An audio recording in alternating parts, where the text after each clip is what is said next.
오늘 말씀 본문은 레위기 7장 35절에서 38절입니다. 레위기 7장 35절에서 38절. 이는 여호와의 화제물 중에서 아론에게 돌릴 것과 그의 아들들에게 돌릴 것이니 그들을 세워 여호와의 제사장의 직분을 행하게 한 날 곧 그들에게 기름 부은 날에 여호와께서 명령하사 이스라엘 자손 중에서 그들에게 돌리게 하신 것이라. 대대로 영원히 받을 소득이니라.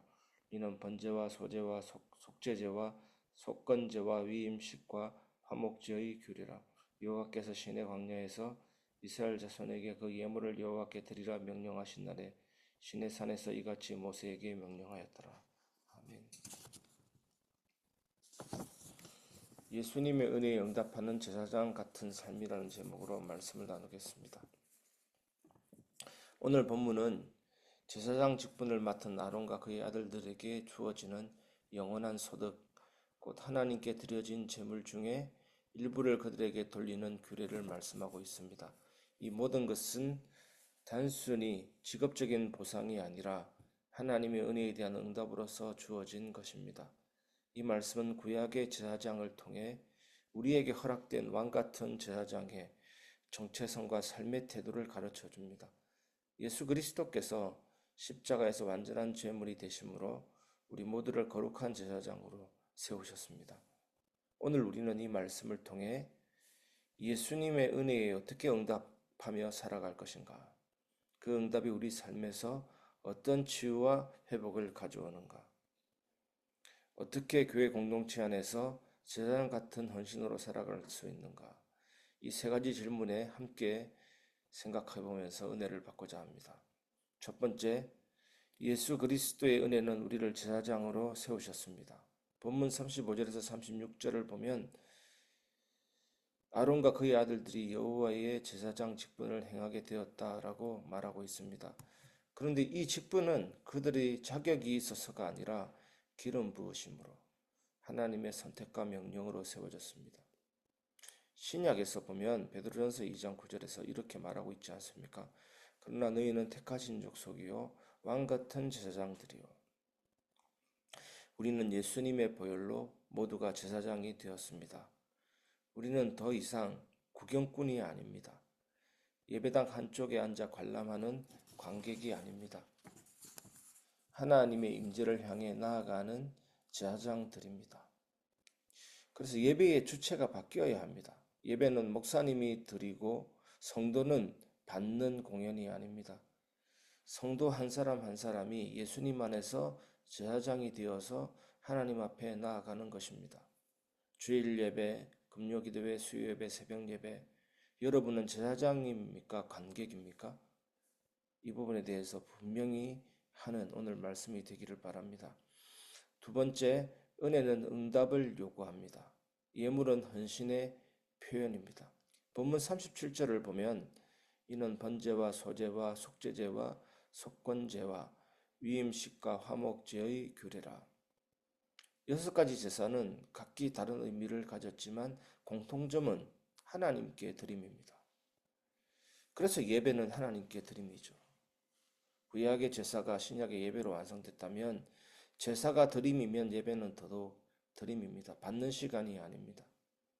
하나님이 은혜를 체험하게 하시는 것이지 은혜 받는 것이 목표가 아닙니다. 드림입니다. 번제는 전부를 드리는 헌신이고 소제는 수고의 열매를 드리는 감사고 속죄제와 속건제는 죄를 고백하며 용서를 구하는 회개를 말합니다.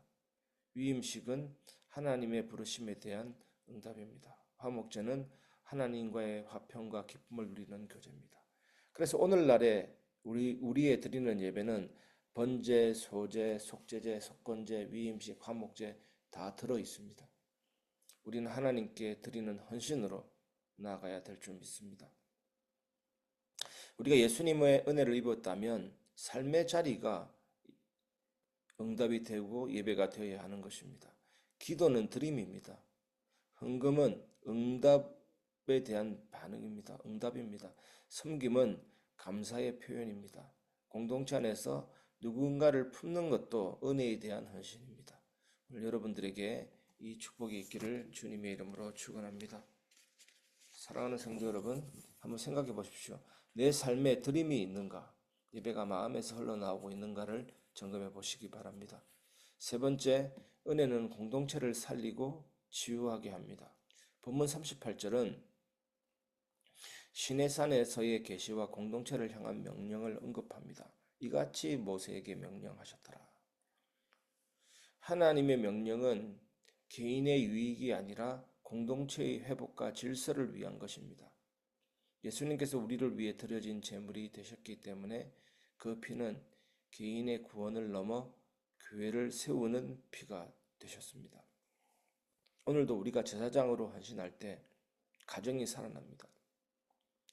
무너진 지체가 회복이 됩니다. 교회가 치유가 됩니다. 우리는 우리 교회가 온전한 예배가 회복되도록 기도해야 됩니다. 구약의 제사장들은 어떤 상황 가운데서도 도망가지 않고 회막을 떠나지 않았습니다. 누군가의 예배를 붙들기 위해서 기도하며 누군가의 무너진 믿음을 위해 한 주간 금식하며 주님 앞에 함께 나아가는 것. 그것이 제사장의 헌신입니다. 오늘 여러분들에게 이 헌신이 있기를 각자에게 이 헌신이 있기를 주님의 이름으로 축원합니다. 말씀을 마무리하겠습니다. 예수님의 은혜에 응답하는 제사장 같은 삶입니다. 오늘 말씀을 통해 우리는 세 가지를 마음에 새깁니다. 예수님의 은혜는 우리를 제사장으로 세우셨습니다. 그 은혜의 삶으로 응답할 때 우리의 헌신은 진정한 예배가 됩니다. 그 응답은 가정과 교회 공동체를 회복시키는 능력이 됩니다. 사랑하는 성도 여러분, 오늘도 예수님의 피로 인해 거룩하게 구별된 제사장답게 삶의 자리를 예배의 자리가 되게 하시고 말씀을 따라 순종하며 누군가를 위해 중보하며 교회를 살리는 헌신의 삶으로 나아가시기를 주님의 이름으로 축원합니다.